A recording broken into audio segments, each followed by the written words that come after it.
Good morning student. आज हम बात करेंगे हमारी पाठ्य पुस्तक आरोह का अंतिम अध्याय श्रम विभाजन और जाति प्रथा, जो हमारे यहाँ पर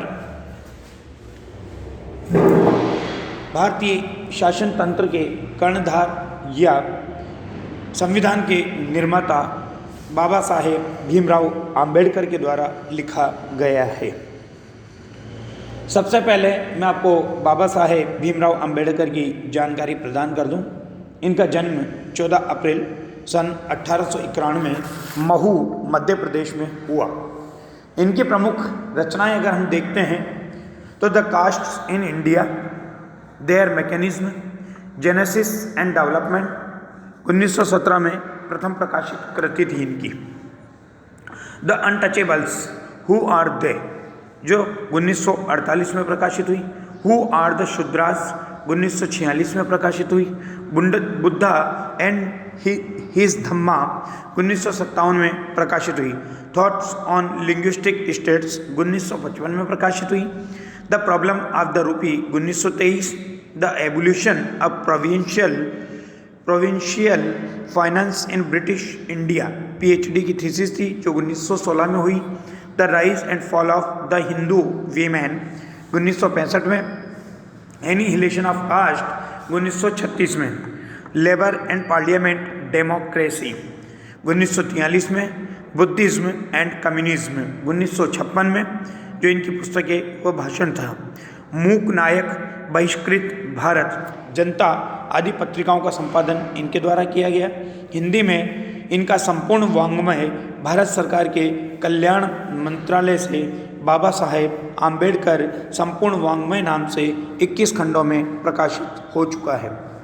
इनका निधन दिसंबर सन 1956 दिल्ली में हुआ।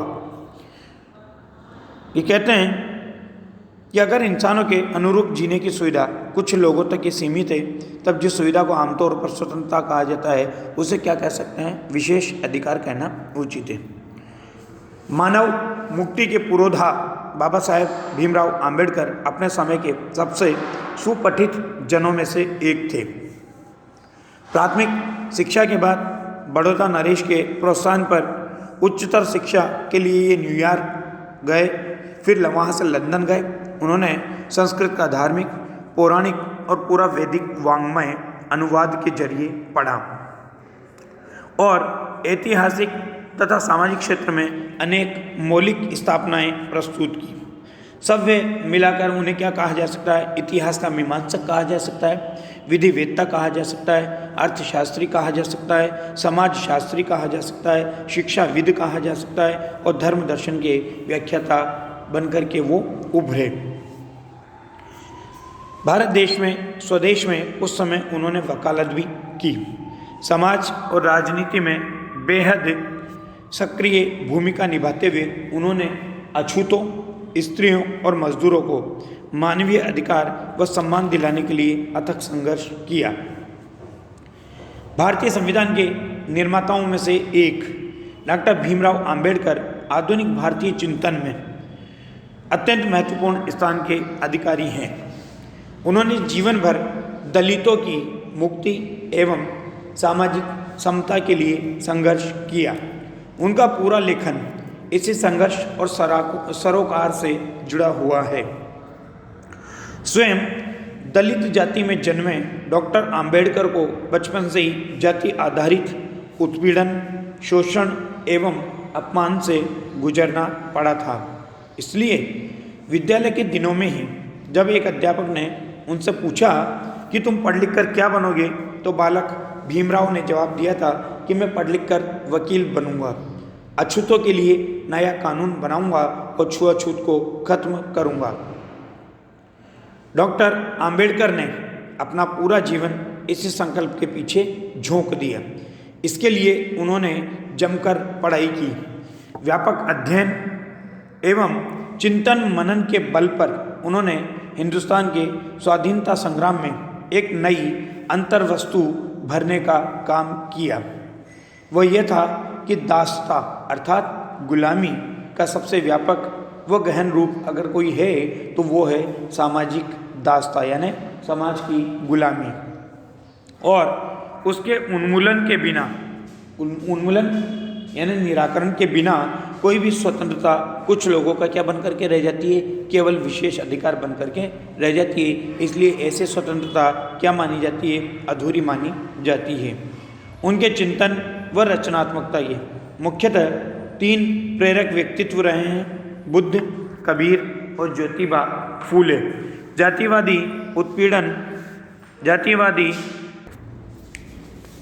उनके चिंतन व रचनात्मकता के लिए मुख्यतः 3 प्रेरक व्यक्तित्व रहे, बुद्ध, कबीर और ज्योतिबा फूले।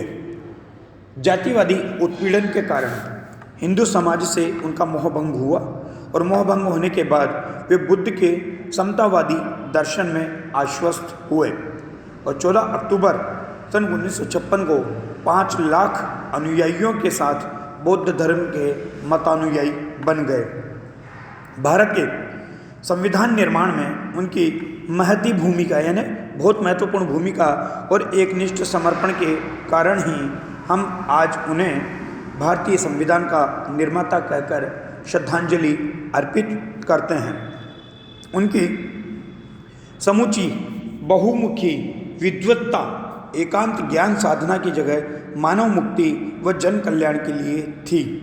यह बात वे अपने चिंतन और क्रिया के क्षणों से बराबर साबित करते रहे। अपने इस प्रयोजन में वे अधिकतर सफल भी हुए। अब बात करते हैं हम उनके द्वारा प्रस्तुत 2 रचनाएं हैं। पहली श्रम विभाजन और जाति प्रथा और दूसरी है मेरी कल्पना का आदर्श समाज। इन दोनों ही शीर्षकों से प्रकाशित की गई रचनाओं में, भाषणों में इन्होंने विशेष रूप से क्या बात या क्या संदेश हमें प्रदान किया है।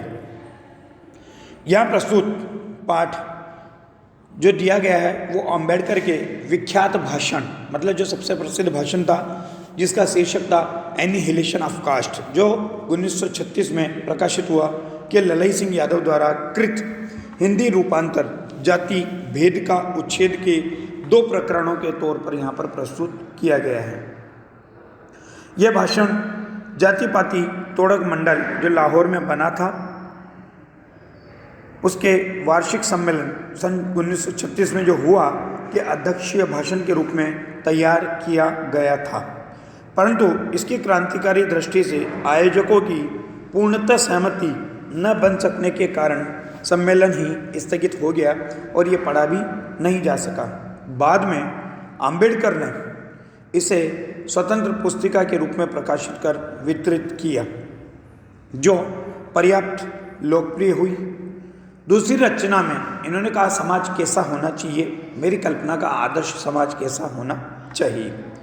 उनके अनुसार समानता, स्वतंत्रता व बंधुता यानी भाईचारा, ये 3 तत्व आदर्श समाज में अनिवार्यतः होने चाहिए, जिससे लोकतंत्र सामूहिक जीवनचर्या की एक रीति तथा समाज के सम्मिलित अनुभवों के आदान प्रदान की प्रक्रिया के अर्थ तक भी पहुँचे।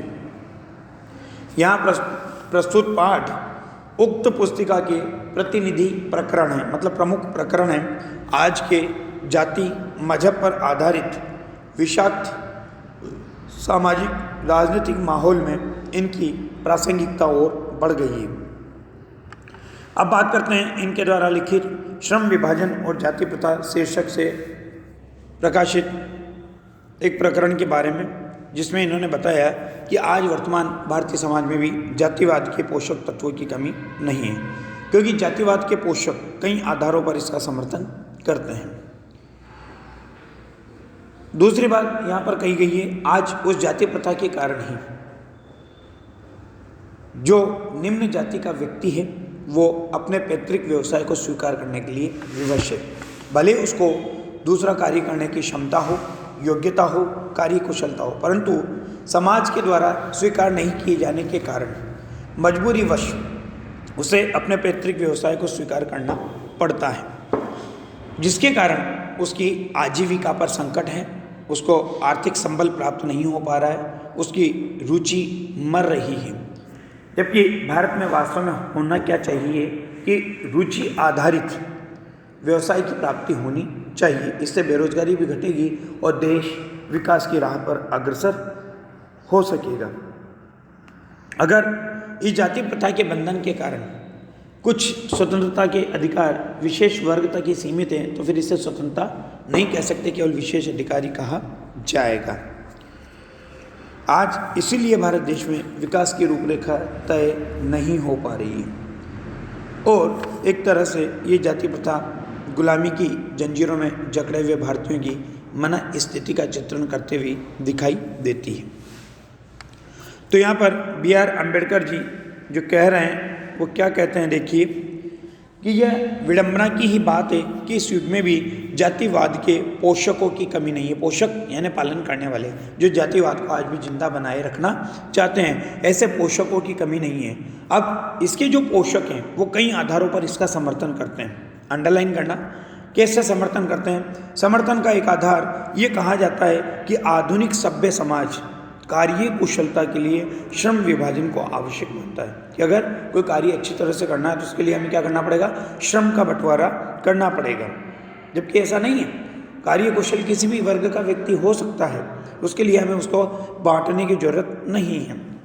चूंकि जाति प्रथा भी श्रम विभाजन का ही दूसरा रूप है। भाई जो आज हमारे यहाँ पर क्या है, जो जैसा काम कर रहा है उसके आधार पर हम उसकी जाति का निर्धारण करते हैं, तो वो जाति प्रथा क्या हो गई? श्रम का विभाजन का दूसरा रूप हो गई। इसलिए इसमें कोई बुराई नहीं है। इस तर्क के संबंध में पहली बात तो यही आपत्तिजनक है कि जाति प्रथा श्रम विभाजन के साथ साथ श्रमिक विभाजन का भी रूप लिए हुए। आज यही तो हो रहा है कि अगर मान लो हमारे समाज में कोई निम्न कार्य कर रहा है, कोई सफाई का कार्य कर रहा है, कोई चर्मकारी का कार्य कर रहा है, कोई किसका कार्य कर रहा है, तो हम उसे किस जाति का मानते हैं, किस वर्ग का मानते हैं और हम उसे उसी वर्ग की मजदूरी करते हुए देखना चाहते हैं। श्रम विभाजन निश्चय ही सभ्य समाज की आवश्यकता है, परंतु किसी भी सभ्य समाज में श्रम विभाजन की व्यवस्था श्रमिकों का विभिन्न वर्गों में अस्वाभाविक विभाजन नहीं करती है। परंतु आप देखो विश्व के किसी भी सभ्य समाज को हम देखते हैं तो उसमें जो श्रम विभाजन है उसकी व्यवस्था ऐसे नहीं है कि श्रमिकों को वो डिवाइड करती हो, वो इस तरह से जातिवाद के रूप में बांटती हो। ये अस्वाभाविक विभाजन विश्व के किसी भी समाज में देखने को नहीं मिलता। भारत की जाति प्रथा की एक और विशेषता यह है कि ये श्रमिकों का अस्वाभाविक विभाजन ही नहीं करती है, बल्कि विभाजित विभिन्न वर्ग, अब डिवीज़न होगा, कार्य के आधार पर डिवीज़न हुआ, तो जो विभाजित विभिन्न वर्ग हैं उनको एक दूसरे की अपेक्षा ऊंच नीच भी करार देती है। मतलब एक अपने आप को हायर मानता है, एक अपने आप को लोअर मानता है, जो कि विश्व के किसी भी समाज में नहीं पाया जाता। बाकी बाद में धन्यवाद।